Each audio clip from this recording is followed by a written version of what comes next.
అబ్బాయి హఠాత్తుగా బొమ్మ యొక్క షూని తీసేసి దానిపై ఎక్కి తర్వాత దాని ముఖంపై కొట్టాడు. అతను కేవలం తన స్వీయ సెల్ఫ్ డిఫెన్స్ ప్రాక్టీస్ చేస్తున్నాడు.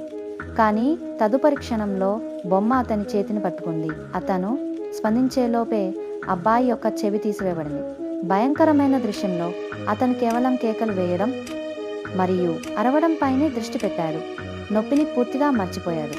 బొమ్మ వింతగా నిలబడే వరకు అబ్బాయి తేరుకుని పారిపోయాడు. అతని కాళ్ళు వేగంగా కదిలినప్పటికీ 4 కాళ్లతో పరిగెత్తే బొమ్మకు అతను సాటి కాలేదు.